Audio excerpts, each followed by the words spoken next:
1 trillion rupees हमें चाहिए quote unquote strategic needs के लिए। और ये भी आपसे कुछ छुपी छुपाई बात नहीं कि ये स्ट्रेटेजिक नीड्स क्या है, उन्होंने खुद भी कहा है कि हमने इसको दिफा के लिए इस्तेमाल करना है। तो ये कुल अगर आप रकम मिला लें और इसके अंदर साथ आप वो रकम भी मिला लें जो कि पेंशन्स की मद में चली जाती है, वो भी 1 ट्रिलियन से ज़्यादा है, तो सरकार 12-13 ट्रिलियन रुपए तो सॉरी यहीं गए, ठीक है ना, 13,000 अरब रुपए तो यहीं पर ख़त्म हो गए। आपने बोला 18,000 अरब रुपए का बजट है, तो 5.9 अरब आपके पास बचता है। उसमें से ज़्यादातर पैसे चले जाएंगे, आप भी जानते हैं कि हुकूमत की जो सरकारी मुलाजमीन की तनख्वाहें और जो एडमिनिस्ट्रेटिव सेटअप चलता है उस पर लग जाएंगे।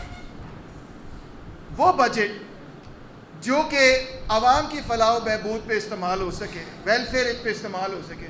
मैं ये नहीं कह रहा, खैरात की बात नहीं कर, बेनज़ीर इनकम सपोर्ट प्रोग्राम में भी $800 बिलियन वो लगा रहे हैं, ये तो खैरात है ना, खैरात की बात नहीं कर रहा।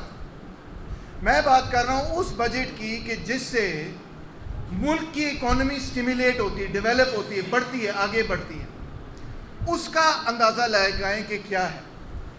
सबसे पहली बात तो ये, IMF वाले कहते हैं सब्सिडी ख़त्म करो, कहते हैं ना, सब ने सुनी बात। 1.1 ट्रिलियन हमारी सब्सिडी है, मगर ये ज़रा गौर से बात सुनिए कि उसमें से बिजली एनर्जी की सब्सिडी जो है वो 90% एनर्जी की सब्सिडी है, तकरीबन 900 and something बिलियन एनर्जी की सब्सिडी है। उसमें उन्होंने डिस्कोस को पैसे देने हैं, उन्होंने आगे मज़ीद जो है वो ग्रिड को पैसे, जो जहाँ से वो बिजली ख़रीदते हैं, जो उनकी सेंट्रल अथॉरिटी, नाम भूल गया इस वक्त, उनको पैसे देने होते हैं।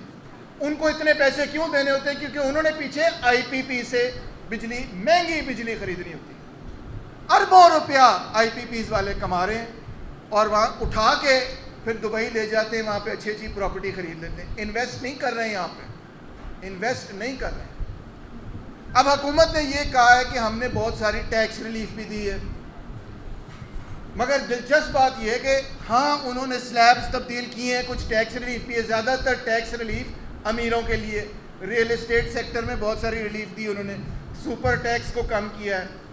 मगर सबसे जो दिलचस्प बात है वो ये है, और मैं अभी से आपको प्रेडिक्शन कर रहा हूँ, आप लिख लें, मीडिया वाले भी बैठे हैं, अभी से आप प्रेडिक्शन कर लें, पैसे ना लगाएं क्योंकि मैं जुआ को अच्छा नहीं समझता, मगर ये गारंटीड बात है कि होने जा रहा है। वो क्या कि क्योंकि इन्होंने ये इतनी सारी छूट दी अमीरों को, अब इनके जो रेवेन्यू वो पूरी नहीं होने लगी, रेवेन्यू पूरी नहीं होगी।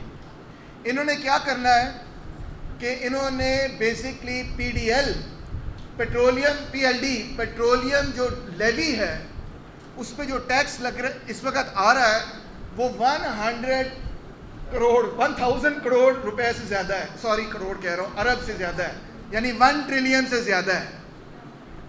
हर 15 दिन के बाद ministry of finance petroleum levy को रीअसेस करती है और कर सकती है, ये उसके पास पार्लियामेंट्री राइट है।